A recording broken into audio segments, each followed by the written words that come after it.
आज की ये वीडियो पास एडजस्टमेंट्स को लेकर हम लोग प्रिपेयर कर रहे हैं।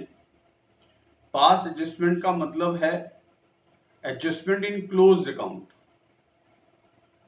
इसका मतलब ये हुआ कि पार्टनरशिप फर्म के अंदर फाइनेंशियल स्टेटमेंट प्रिपेयर कर लिए गए हैं और इनको प्रिपेयर करने के बाद आपको ये पता पड़ा है कि कुछ adjustments according to partnership deed आप लोगों ने प्रॉपरली नहीं चार्ज किए हैं। तो उस केस में अब क्या होगा, उसी को लेकर ये आपका कौन सा टॉपिक हम लोग प्रिपेयर कर रहे हैं। देखें किस प्रकार से अपन एडजस्टमेंट्स करेंगे इन क्लोज अकाउंट्स के अंदर, उसी को लेकर ये वीडियो हम लोगों ने प्रिपेयर करी है। पर स्टार्ट करने से पहले मैं आप लोगों से कह दूं कि आप लोगों ने चैनल को अगर सब्सक्राइब नहीं किया है तो प्लीज चैनल को सब्सक्राइब करें, बेल आइकन दबाएं ताकि प्रॉपर टाइमिंग पर आपको नोटिफिकेशंस मिलता रहे।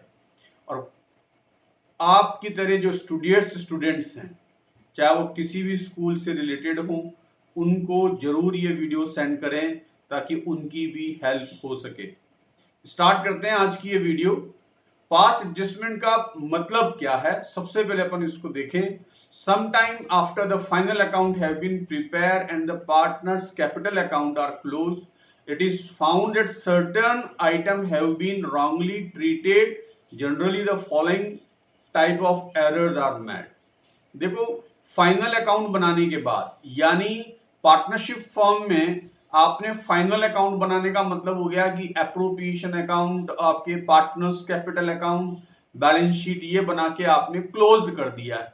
अब प्रश्न आता है कि उसके बाद अगर आपको पता पड़ा है कि कुछ इस तरीके के एरर्स हुए हैं कि इंटरेस्ट ऑन कैपिटल या तो आप देना भूल गए या ज्यादा रेट से आपने इंटरेस्ट ऑन कैपिटल दे दिया है या लोअर रेट से दिया है, इस प्रकार का एरर हो सकता है।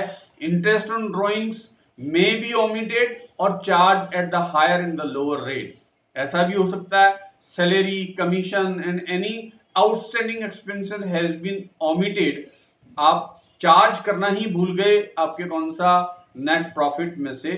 और profit and loss have been distributed in the wrong proportion, हो सकता है कि आपने जो प्रॉफिट है, जो डिविजिबल प्रॉफिट फॉर्म के अंदर फाइंड आउट हुआ है, ये प्रॉफिट आपने रॉन्गली आपके कौन सा रेशो से आपके कौन सा डिस्ट्रीब्यूट किया हो। तो इस प्रकार के कुछ एरर्स हो सकते हैं और इन एरर्स को अब रेक्टिफाइड करने के लिए क्या करें, क्योंकि फाइनल अकाउंट तो आप बना चुके, अकाउंट क्लोज्ड हो चुके और उसके बाद आपको ये एरर्स फाइंड आउट हुए हैं। तो इन एरर्स को करेक्ट हम किस प्रकार से करें, तो इसके लिए आप ध्यान से देखें। दो ही तरीका हो सकता है, या तो आप वापस से फाइनल अकाउंट और पार्टनर्स कैपिटल अकाउंट को प्रिपेयर करें और दूसरा तरीका हो सकता है एडजस्टमेंट एंट्री करें। अब इस दोनों तरीकों में से कौन सा तरीका सही है, इस चीज के ऊपर बात करें तो सेकंड मेथड जो है आप लोगों का, उसको ही जनरली प्रेफर किया जाता है। इसके पीछे का रीजन क्या है कि हम सेकंड मेथड को ही प्रेफर करते हैं। फाइनल अकाउंट बनाने वापस से वापस क्यों नहीं बनाते हैं, क्योंकि जो एरर्स आपके फाइंड आउट हुए हैं पार्टनरशिप डीड के अकॉर्डिंग, जो प्रोविजंस आपने चार्ज नहीं करे हैं या भूल गए हैं या गलत चार्ज कर दिए गए हैं, तो वो सभी के सभी डिविजिबल प्रॉफिट को इफेक्ट करते हैं, न कि बिजनेस के नेट प्रॉफिट को इफेक्ट करते हैं। और इस कारण से बिजनेस का जब नेट प्रॉफिट अफेक्ट नहीं होगा तो फाइनल अकाउंट बनाने का कोई मतलब नहीं है। केवल डिविजिबल प्रॉफिट अफेक्ट हो रहे हैं और उनकी वजह से केवल पार्टनर्स कैपिटल अकाउंट अफेक्टेड हो रहे हैं।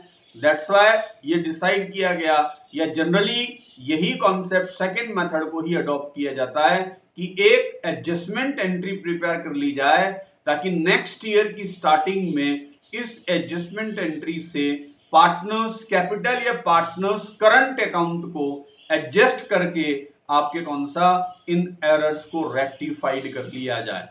तो यही चीज आपके कौन सा इसमें मैंने आपको बताई है।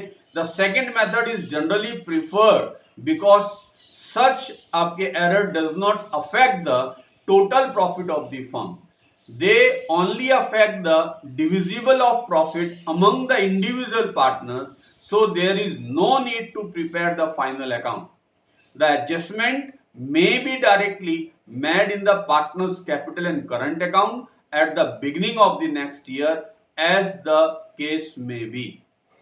तो रेक्टिफाइड करने का जो कॉन्सेप्ट है वो यही है कि हम एडजस्टमेंट एंट्री प्रिपेयर करें।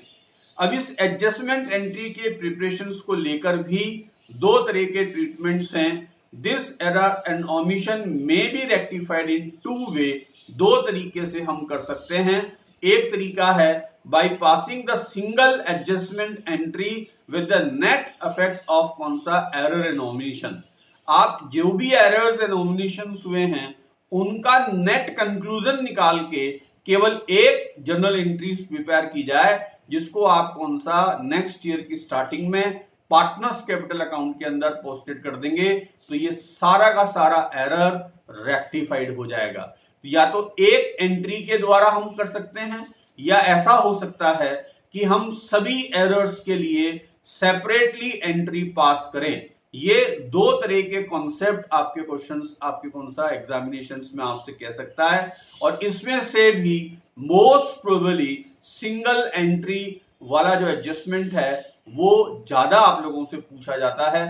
तो इस वीडियो में सिंगल एंट्री अपन किस प्रकार से कौन सा प्रिपेयर करेंगे वो मैंने आपको इस मेथड को इस आपके कौन सा वीडियो में बताया है। तो देखते हैं सिंगल एडजस्टमेंट एंट्री किस प्रकार से प्रिपेयर करें। अगर आपके क्लोज अकाउंट के अंदर कुछ ओमिशंस हैं, कुछ एरर्स हैं, जिनको आपको क्या करना है, रेक्टिफाइड करना है। तो इसको एक क्वेश्चन की बेसिस पर समझते हैं। डीके गोयल का क्वेश्चन नंबर 50A मैंने आपको लिया है इसके लिए, और इस क्वेश्चन की बेसिस पर मैं आपको समझाने की कोशिश करता हूं कि किस प्रकार से एरर और ओमिशन जो हुए हैं क्वेश्चंस के अंदर, उसकी वजह से आपको रेक्टिफाई आपकी एंट्री प्रिपेयर करनी है, और रेक्टिफिकेशन एंट्री को प्रिपेयर करने के लिए किस प्रकार से आपको स्टेटमेंट बनाना है और कैसे फाइंड आउट करना है नेट आपके कौन सा कंक्लूजन। क्वेश्चन नंबर आपके 50A में आपसे कह रखा है कि on 1 April 2015 capital of A and B आप लोगों को गिवन है 4 लाख 2 लाख। इनका profit sharing ratio capital ratio के अकॉर्डिंग है। इसका मतलब कैपिटल का रेशो कितना है, 4:2, यानी 2:1 के रेशो में आपको प्रॉफिट बांटना है। 31 मार्च 2016 को इनका जो प्रॉफिट गिवन है at the end of the year 3 lakh rupees का प्रॉफिट गिवन है, और आपसे कह रखा है कि which have been duly distributed among the partners. आपने पूरा का पूरा प्रॉफिट किसमें बांट दिया है, पार्टनर्स में डिस्ट्रीब्यूट कर दिया है। But the following transaction were not pass through the कौन सा बुक। आप ये कुछ एडजस्टमेंट्स करना भूल गए इस प्रॉफिट को डिस्ट्रीब्यूशन करने से पहले। कौन कौन से एडजस्टमेंट भूल गए, इंटरेस्ट ऑन कैपिटल भूल गए 12% से, इंटरेस्ट ऑन ड्रॉइंग्स आपने चार्ज नहीं किया है, कमीशन और सैलरी, ये 4 एडजस्टमेंट्स आप कौन सा प्रॉफिट में से एडजस्ट करना भूल गए हैं, और डायरेक्ट आपने प्रॉफिट पार्टनर्स के कैपिटल अकाउंट में क्रेडिट कर दिया है।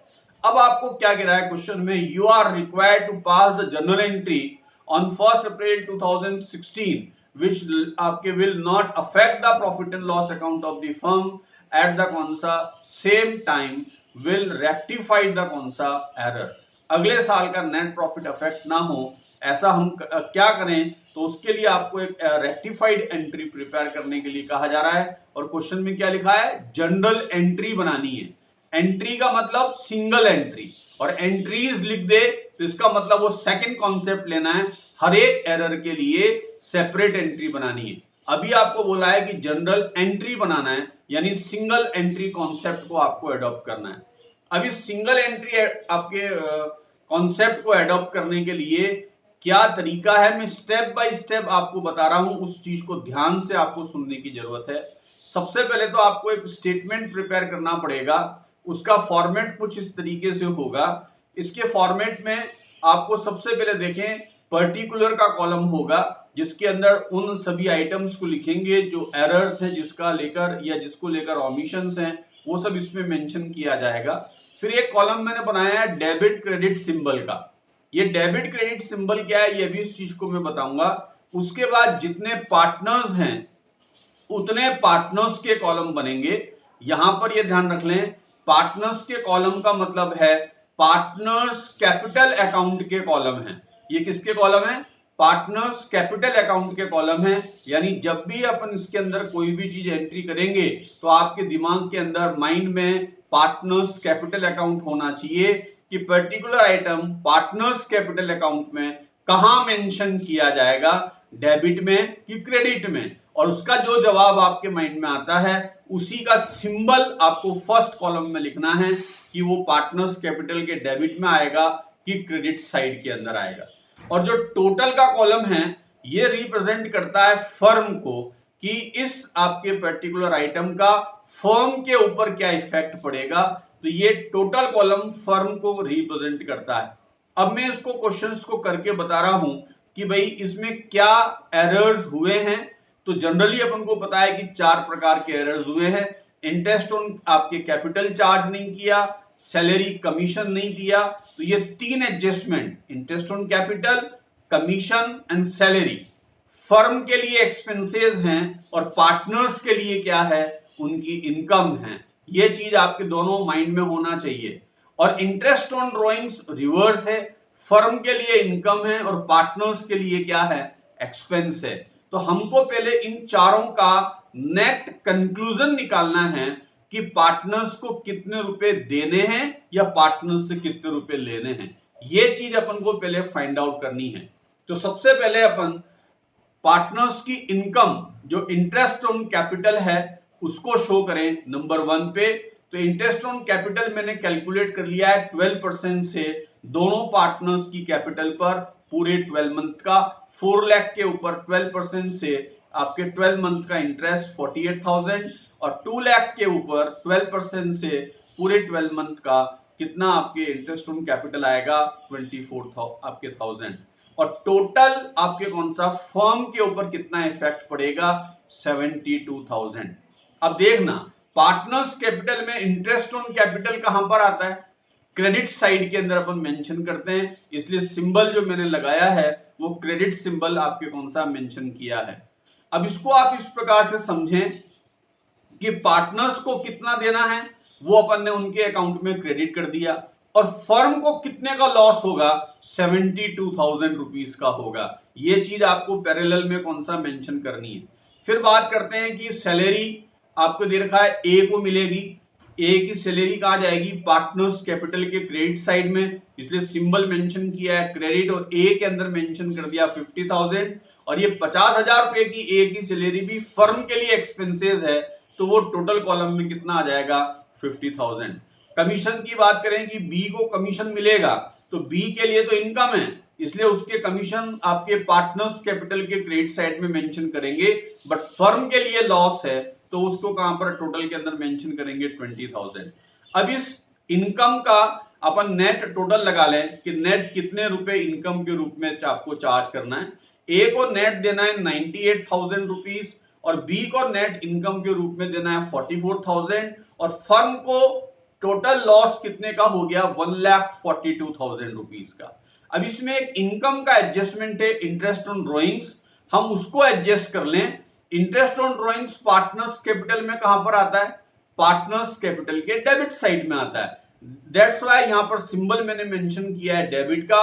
ए का इंटरेस्ट ऑन ड्रॉइंग्स कितना है 12,000, बी का इंटरेस्ट ऑन ड्रॉइंग्स कितने का है 10,000 का, और ये फर्म की इनकम है, इसलिए इस इनकम को टोटल में मेंशन किया है मैंने 22,000। अब इसके बाद हम फाइंड आउट कर लें कि नेट पार्टनर्स को कितना देना है और फर्म के लिए नेट लॉस कितने रुपए का हुआ है, और ये फाइंड आउट करने के लिए इनका डिफरेंशिएट निकालना पड़ेगा। पहले ए अकाउंट को समझते हैं। ए को नेट देना है 98,000 और उससे इंटरेस्ट ऑन ड्रॉइंग्स के चार्ज करने 12,000। दैट्स व्हाई नेट ए को कितने रुपए देने 86,000, ये उसका क्रेडिट बैलेंस है। ऐसे बी को बात करें कि बी को देना है 44,000 और इंटरेस्ट ऑन ड्रॉइंग्स के उससे लेने कितने हैं 10,000, तो इट मींस को नेट कितना देना है 34,000 का। अब फर्म के पॉइंट ऑफ व्यू से बात करें कि फर्म को टोटल एक्सपेंस हो रहा है 42,000 का, इनकम हो रही है 22,000 की, तो नेट लॉस कितने का हो रहा है फर्म को 1,20,000 का। तो ये आपको कौन सा स्टेटमेंट इस आपके कॉन्सेप्ट से आपको प्रिपेयर करना है। अब मैं आपको एक चीज और बता दूं कि फर्म किसकी है, फर्म है ए और बी की। तो फर्म को होने वाला लॉस भी कौन बियर करेगा, ए और बी ही बियर करेंगे। और ये लॉस किस रेशो में बियर करेंगे, उनके प्रॉफिट शेयरिंग रेशो में। तो दैट्स व्हाई फर्म को जो नेट लॉस कितने का हुआ है 1,20,000 का, ये दोनों पार्टनर्स के बीच में इनके प्रॉफिट शेयरिंग रेशो में हम डिस्ट्रीब्यूट करेंगे, क्योंकि ये लॉस भी किसको बियर करना है, पार्टनर्स को ही बियर करना है। कौन से रेशो में, प्रॉफिट शेयरिंग रेशो में। और नेट लॉस जो पार्टनर्स बियर करेंगे उसकी वजह से उनकी कैपिटल क्या होगी, डिक्रीज, यानी कैपिटल अकाउंट के अंदर कहां दिखाया जाएगा, डेबिट साइड में। तो ये जो 1,20,000 है उसको अपन ने डिस्ट्रीब्यूट कर दिया पार्टनर्स में, ये क्या कहलाएगा, नेट एडजस्टेड लॉस। किस रेशो में बियर करेंगे, इनका प्रॉफिट शेयरिंग रेशो जो गिवन है कैपिटल रेशो 2:1 उसके अंदर बियर करेंगे। तो ए को कितना मिलेगा, लॉस 80,000 का, बी को कितना मिलेगा 40,000। ये दोनों के अकाउंट के अंदर कहां करना है, डेबिट साइड में मेंशन करना है। अब ऐसा करने के बाद फर्म के अंदर तो आपके लॉस प्रॉफिट दोनों जीरो हो गया। अब इनके अकाउंट का अपन बैलेंस निकालेंगे, ए और बी का कंक्लूजन, और इसकी बेसिस पर एंट्री बनेगी। सबसे पहले मैं ए के बारे में बता रहा हूं। ए को नेट कितने रुपए देने थे, 86,000, और लॉस के रूप में उससे कितने रुपए अपन को लेने हैं, 80,000। तो नेट कंक्लूजन क्या निकला कि ए को 6,000 रुपीज देने हैं, यानी उसको क्या करना है, अकाउंट को क्रेडिट करना है। अब बी की बात करें, बी को देने थे 34,000 और लॉस के उससे लेने हैं 40,000, यानी नेट 6,000 रुपीज बी से अपन को लेने हैं। इट मींस उसके अकाउंट को क्या किया है अपन ने, डेबिट। तो ये जो आपका नेट रिजल्ट निकला वो है 6,000 एक के अकाउंट को डेबिट करना है, दूसरे के अकाउंट को क्रेडिट करना है। यही आपके कौन सा रेक्टिफाइड एंट्री है, और इसी की बेसिस पर अपन आपके कौन सा एडजस्टमेंट एंट्री बनाएंगे। जिसका क्रेडिट बैलेंस आया उसको क्रेडिट कर दें, जिसका डेबिट बैलेंस आया उसको डेबिट कर दें। तो एंट्री क्या हो जाएगी, B's capital account debit to A's capital account. तो इस प्रकार से ये सिंगल एडजस्टमेंट एंट्री आपको नेट कंक्लूजन की बेसिस पर बनानी है। यही पास एडजस्टमेंट्स हैं जो कौन से कॉन्सेप्ट से, सिंगल आपके कौन सा एंट्री कॉन्सेप्ट से। तो इस प्रकार से ये क्वेश्चंस आपको सोल्ड आउट करना है। जब भी आपसे कहेगा सिंगल एंट्री बनाएं तो स्टेटमेंट बनाना है, नेट कंक्लूजन से एंट्री को प्रिपेयर करना है। अब यहां पर मैं एक क्वेश्चन और ले रहा हूं ताकि ये कॉन्सेप्ट आपको प्रॉपरली आ जाए कि किस प्रकार से करना है। इसी में आपके डीके गोयल में क्वेश्चन नंबर 51 लिया है मैंने, जिसमें ए बी सी तीन पार्टनर्स दे रखे हैं, उनका प्रॉफिट शेयरिंग रेशियो 2:2:1 दे रखा है। क्वेश्चन में फिक्स्ड कैपिटल दे रखी है तीनों की 4 lakh, 2 lakh, 50,000 and 1 lakh rupees. Net profit eight the and आपसे दे रखा है 2,20,000 which was distributed without providing the following. ये जो प्रॉफिट 2,20,000 रुपए का है, ये पार्टनर्स अकाउंट के अंदर आपने क्या कर दिया है, डिस्ट्रीब्यूट करके क्रेडिट कर दिया है। अब एरर क्या हुआ है कि आपने ये एडजस्टमेंट करना भूल गए। आप बी को पर मंथ सैलरी 5,000 देना भूल गए, सी को क्वार्टरली सैलरी देना भूल गए 10,000, उसके बाद इंटरेस्ट ऑन कैपिटल आपने चार्ज नहीं किया, और commission to manager 10% after charging such commission, manager को 10% कमीशन देना भूल गए, और उसके लिए क्लोज कौन सा है, आफ्टर चार्जिंग सच कमीशन। अब यहां पर तीन एडजस्टमेंट्स आपके हैं, जिसमें से दो तो एप्रोप्रिएशन का पार्ट है, salary and interest on capital, और जो मैनेजर कमीशन है उसको अपन चार्ज अगेंस्ट प्रॉफिट मानते हैं, ये प्रॉफिट एंड लॉस अकाउंट से रिलेटेड है। बट मैनेजर कमीशन भी आउटस्टैंडिंग होता है, तो ये भी ज्यादा आपको कौन सा उसको अफेक्ट नहीं करेगा। तो किस प्रकार से इसको अपन एडजस्ट करेंगे, कैसे सिंगल एडजस्टमेंट एंट्रीज की प्रिपेयर करें, इसके लिए सबसे पहले अपन स्टेटमेंट बनाएंगे। स्टेटमेंट के अंदर आपके एक डेबिट क्रेडिट का सिंबल कॉलम, तीनों पार्टनर्स के अकाउंट और एक फर्म के लिए टोटल कॉलम हम प्रिपेयर करेंगे। सबसे पहले इसके अंदर मैनेजर कमीशन जो कि नेट प्रॉफिट से अपन को चार्ज करना था, और आपने नेट प्रॉफिट कहां दिखा दिया है, पार्टनर्स के अंदर डिस्ट्रीब्यूट करके दिखा दिया है। तो मैनेजर कमीशन नेट प्रॉफिट में से लेस करना है, ये फर्म के लिए क्या है, लॉस है। तो इस लॉस को कैसे अपन कैलकुलेट करा अपन ने वो देखें। मैनेजर कमीशन का क्लोज क्या दे रखा है, आफ्टर चार्जिंग सच कमीशन। तो ऐसे केस में फॉर्मूला कौन सा अप्लाई होता है, rate upon 100 plus rate into profit before commission. तो कमीशन से पहले का प्रॉफिट कितने रुपए का दे रखा है, 2 लाख आपके कौन सा 20,000 का। 10% से अपन इसमें कैलकुलेट किया 10 अपॉन 110, तो 20,000 का मैनेजर कमीशन आ गया। सबसे पहले एनालिटिकल टेबल में मैनेजर कमीशन दिखाया और केवल फर्म के कॉलम में मैंने 20,000 दिखाया है, क्योंकि ये मैनेजर कमीशन का पार्टनर्स से कोई रिलेशन नहीं है, इसलिए पार्टनर्स के कॉलम्स में नहीं आएगा। बट फर्म के लिए मैनेजर को जो 20,000 पे करना है, ये फर्म के लिए लॉस है, इसलिए आपके कौन सा एक्सपेंस है, इसलिए इसको कहां मेंशन किया है मैंने, टोटल के कॉलम में। अब कौन कौन से एडजस्टमेंट और बाकी थे, इंटरेस्ट ऑन कैपिटल आपने नहीं दिया है 6% से, तो पार्टनर्स की कैपिटल के ऊपर इंटरेस्ट ऑन कैपिटल कैलकुलेट कर लिया 6% से 12 मंथ का। उसके बाद पार्टनर्स की सैलरी 2 जनों की है, बी को तो मिल रहा है पर मंथ यानी 5,000 इंटू 12 60,000, और सी को मिल रहा है क्वार्टरली, साल में कितने क्वार्टर होते हैं 4, यानी उसको कितना मिलेगा 10,000 इंटू 4 40,000 रुपए की सैलरी किसको मिलेगी, सी को, और टोटल सैलरी कितनी हो गई 1 लाख रुपीस की। तो फर्म को जो टोटल लॉस हुआ है वो हुआ है 1,65,000 का। जो नेट कंक्लूजन निकाला वो ये है कि ए को देना है 24,000, बी को देना है आपके कौन सा 75,000, सी को देना है आपके 46,000, और नेट फर्म को लॉस कितना हो रहा है 1,65,000 का। अब इसमें कोई इनकम का एडजस्टमेंट नहीं है, तो नेट इतना रुपए हमारे को देना है। अब आपको क्लोज करने के लिए क्या करना है, जो नेट लॉस हुआ है फर्म को, ये फर्म का लॉस कौन बियर करेंगे, ये लॉस तीनों पार्टनर्स बियर करेंगे। किस रेशो में बियर करेंगे, प्रॉफिट शेयरिंग रेशो में बियर करेंगे। दैट्स व्हाई 1,65,000 को इनका प्रॉफिट शेयरिंग रेशो 2:1 में एडजस्टेड लॉस मानते हुए मैंने डिस्ट्रीब्यूट किया है। तो अब इसके बाद जो नेट कंक्लूजन निकला वो मैं आपको डिस्क्राइब कर रहा हूं, ध्यान से सुने। सबसे पहले ए की बात करें, ए को देने थे 24,000 और उससे लेना कितना है लॉस के रूप में 66,000। तो नेट कंक्लूजन क्या निकला कि ए से 42,000 अपन को लेने हैं, यानी उसका डेबिट बैलेंस निकला। इसी प्रकार से बी की बात करें, बी को देना है 75,000 और उसको लॉस हुआ है 66,000 का, यानी उसको अभी भी कितने रुपए अपन को पे करने हैं नेट 9,000 रुपीज, उसका क्रेडिट बैलेंस निकला। सी की बात करें कि सी को देना है 46, लॉस उसकी शेयरिंग में आया 33,000 का, नेट उसको 13,000 रुपीज पे करना है, यानी उसका भी कौन सा बैलेंस निकला, क्रेडिट बैलेंस निकला।